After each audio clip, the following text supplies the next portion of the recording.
There was a time when entering a classroom meant stepping into a world full of movement, of questions, of whispers, of sudden laughter, of chalk dust in sunlight, of eyes that sparkled with the unknown.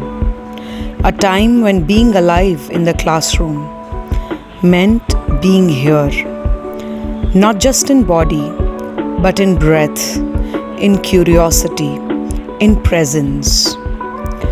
But somewhere along the way, a slow fog crept in. Not all at once, not loudly. It tiptoed through pings and vibrations, through the glow of tiny screens, through endless scrolling in the dark, through the silence of eyes that now look down instead of around. Have you felt it? The quiet lethargy that is settling into our classrooms. Not the tiredness of a long day's play, not the fatigue of effort, but something more, invisible, a numbing, a stillness that doesn't feel peaceful, a kind of absence that's hard to name.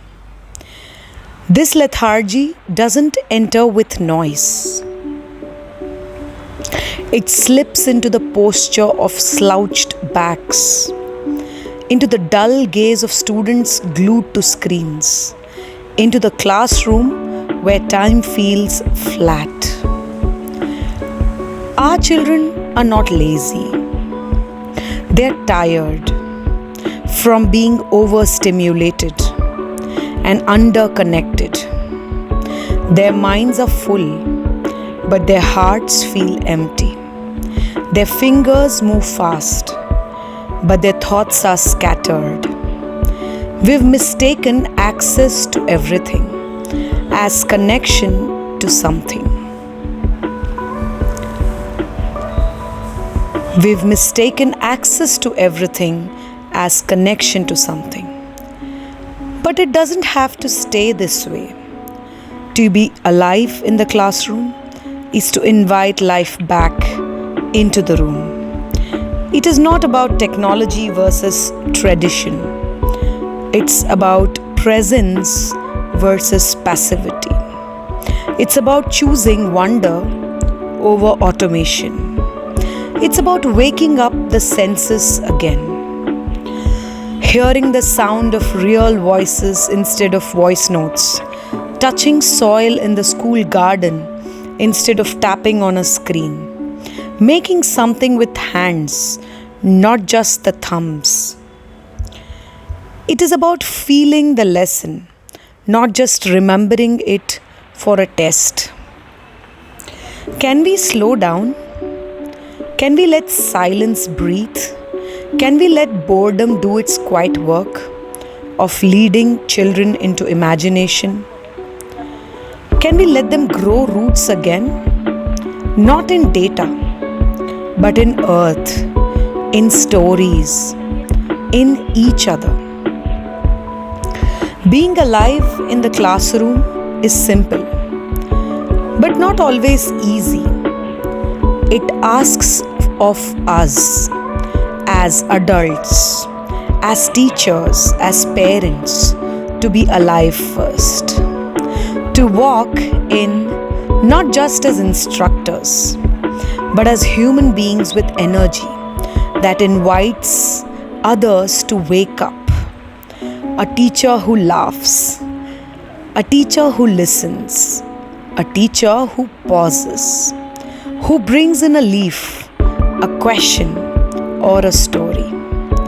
A teacher whose eyes are not searching for the next task, but are fully here with the child. Smartphones will not vanish. They are part of this world. But they need not replace the world. Let them be tools, not teachers. Let them support life, not suck it out.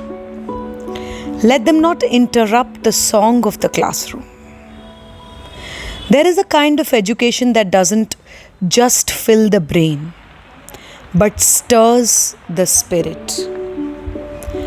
It lives in dancing shadows during story time, in muddy hands after play, in the silence that follows a big question. That is what it means to be alive. And when a classroom becomes alive, children don't just learn, they remember. They remember how to feel. They remember how to wonder. They remember that life is here, not behind a screen, but in the beating of their own heart. So let us return to presence, to breath, to bare feet in the soil, to eye contact, to the dance of the now. Let the classrooms not become waiting rooms for the next notification. Let them be gardens where life is not only taught but felt.